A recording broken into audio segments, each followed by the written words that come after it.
I made it off the block. Not another statistic. Available on headknockers.com or Amazon. You buy it from me, you get a signature, the whole get down. Yo, this your California cousin, Guillermo Eiland. And if you don't know, and if you don't tune in, I'm gonna catch you. Because I'm chatting with Staxx.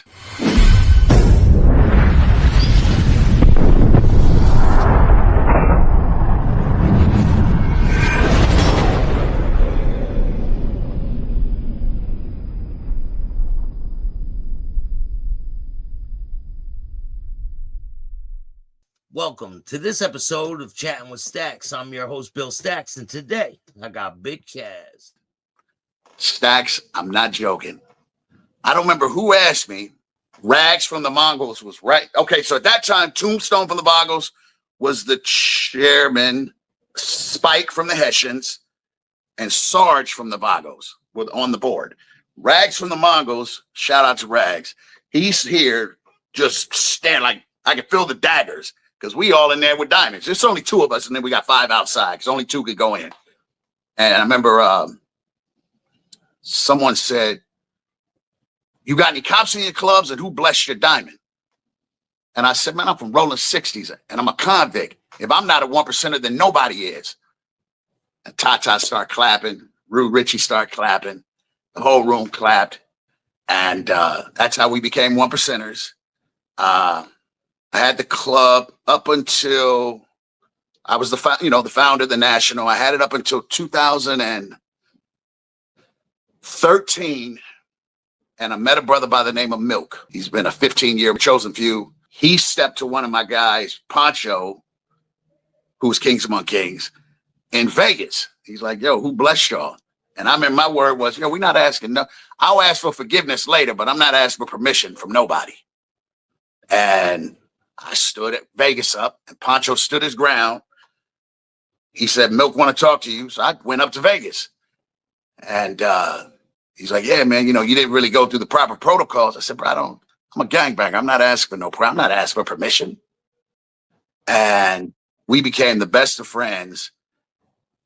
But what started clicking in my head, Staxx, was my birth giver, who did so many degrading things with members of Chosen Few. Some went through my head that even to this day, I'm like, I wish I wouldn't have done it. I have no regrets going to Chosen Few, but I really wish I wouldn't have left my club. I thought, let me wrong a right. What she did was degrading. So I'm going to go to Chosen Few. And I had this beautiful beach house out in Ventura. And I'm out in Vegas. I told Milk, I said, man, why don't you come out to the house for the weekend or for the night or something? So he's like, let's do it. So he gets on his sled. He's got his chaleco on, his vest. And the whole 400-something miles, Staxx. And I got my chaleco on, but I keep looking at that Chosen Few. I had told him a little bit of history, but I had this picture in my wallet. And we get to my beach house. We're sitting out on the deck. And it was like the relationship I didn't have with my birth mother. If it makes any sense, I felt like I would have it with these men. It was like I was 10 again. You know what I mean? Yeah. And man, we're sitting there on my deck in my beach house, and he had to go back. He got an emergency call, so he had to go back. But we're at the gym when he got the call. We went and worked out, and we walk outside. Sorry for this long story. It's all right. We walk outside, and he's got this Chosen Few support shirt on, and it's a skeleton with a red bandana, and it said, support your local Chosen Few. And I said, we're hugging, handshake, about to say goodbye. I said, you're not going to be able to leave with that shirt.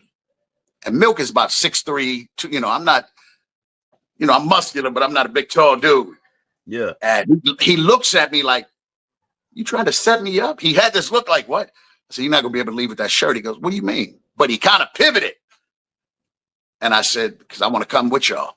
He said, you're going to leave your club that you have 3 states and you're going to prospect? I said, yeah. And you're the president at the time. And I'm the national. Not just I'm the. How are you going to tell your club, though? Like, what was your plan with that? You were going to go tell them? Like I said, the emotions, and we could touch on this. You always hear this thing of club hopping. But We hugged, and it just felt right. And I called Pancho. He's the only one I called. And I said, this is what we doing. And I've known Pancho, oh my God, we're going on at least 45 years we've known each other, and I've known Skinny about the same. So I called Pancho. He said, I'm doing whatever you're doing. I called Skinny, and he's like, man, I can't. I'm going to stay a king. And my brother Bull, I told all of them, I'm leaving. And I left the club. I left it to them. In the end, they all ended up coming over too. A few guys, stayed. And like I said, the club is still around today. They're just a little different now. But I wanted it so bad, I moved to Vegas. See, I'm one of those dudes that if I walk in with you, Staxx, I'm riding with you, I'm fighting for you, I'm fighting with you, and I'm walking out with you. And I moved to Vegas and went prospecting for Chosen Few. And I was in Chosen Few till 2017. I'm sorry, I moved to Arizona in 2017. I was there till 2019. And then I left the motorcycle club thing for about a year. And then I went to the Vagos after that. But which we can touch on. What was the prospecting like for the Chosen Few? Was it a hard? Well, I was considered superstar Kaz. So it was a lot of hazing. Oh, you that superstar prospect. So I'm living in Vegas. I got this beach house. I got this house on the lake in Vegas, because I got a little bit of money. I got none now. IRS, I got nothing.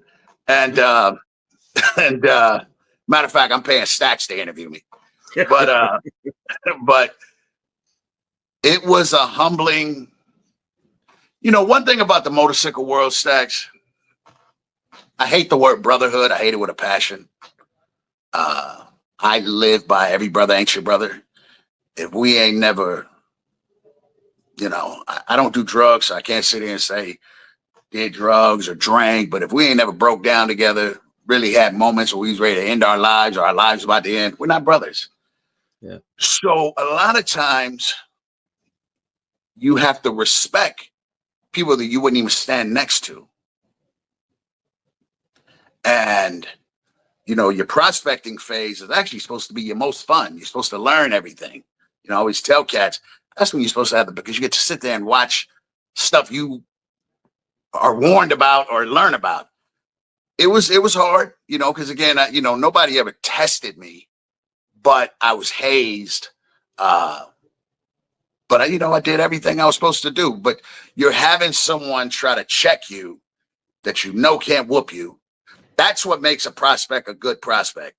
You may have, hey, prospect, come over here and clean this trash up. That's right next to me, right by my foot. And you little goat mouth mother could have picked that up yourself. But it's a test. Now you have men that know brotherhood that goes, no, why am I gonna? That I always tell guys, that guy that you haze in a disrespectful manner, he might get patched one day. And he's going to remember your punk. It wasn't a lot of that. But again, I live in California, but I'm prospecting in Vegas. I'm living there too. So it was a lot of back and forth. I had opened a restaurant at that time called Beers and Wings. It's no longer around. But I can tell you, and I'll send you the picture afterwards. I remember I got the call and it was like, yo, you need to be in Vegas tonight. And I got ran over on my motorcycle, so I didn't even have a bike. So I jumped in my old lady's car. Why did I jump in her car? I don't know why I didn't.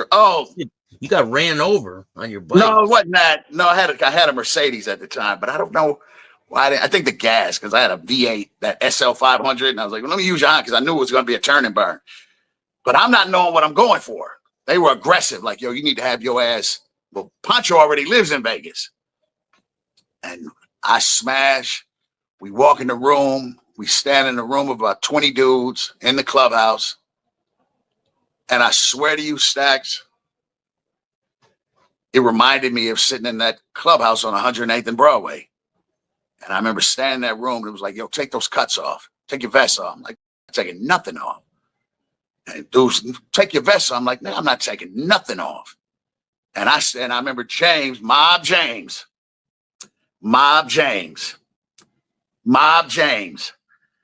Mob James was a part of the Vegas chapter. And, oh, man. Staxx, you want to say sometimes you just go, nah. But Mob James was, Mob James is the son of, he's a son of a chosen few. But Mob James, who was such a mentor to me. So it really hurt my feelings when I heard about what he said about me. But I will never reciprocate other than Mob James' daughter was engaged to my best friend, Big Ice, rest in peace, Rolling Six. So when I tell you, I know Mob, tomorrow's like, yo, Mob James, you ever Cat said about you? But I remember people were like, yo, and I remember Mike's like, yo, come out that cut. And it was me and Pancho. And Pancho standing his ground. And I'm like, I'm not coming out because, you're told you don't let nobody have your chaleco. And Milk goes, because they're getting aggressive. And I'm like, I'm professional with these. So it ain't about to just go down the way. Y'all going to win the fight, but you're going to know you're in a fight. Somebody get knocked out before I go down. Yeah. And, you are my enemy the moment you talk about taking my chaleco. And Milk goes, man, we just with you, man. And we get our colors that night. Staxx. This is where I left the story. So I had two bikes. The one I got ran over was a 2013 Road Glide, and I still had that Electra Glide. It was at Milk's house. No, it was at the clubhouse. I'm sorry. And all I wanted to do, the same way when we prospected, I wanted to put that chaleco on and ride. And the crazy thing, everybody in church that night didn't have their bikes, but me and Pancho. No, even Pancho didn't have his bike. Everybody else was in their cars. And all I said was, Pancho, get behind me and turn on your camera.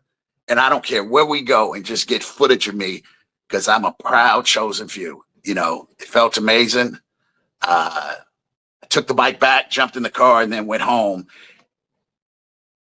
And I had 7 pick me up, and I went right back that 2 days later and was up there for like a week, But that was my first, outside of having Kings Among Kings, going to Chosen Few. And I was in Chosen Few till they retired me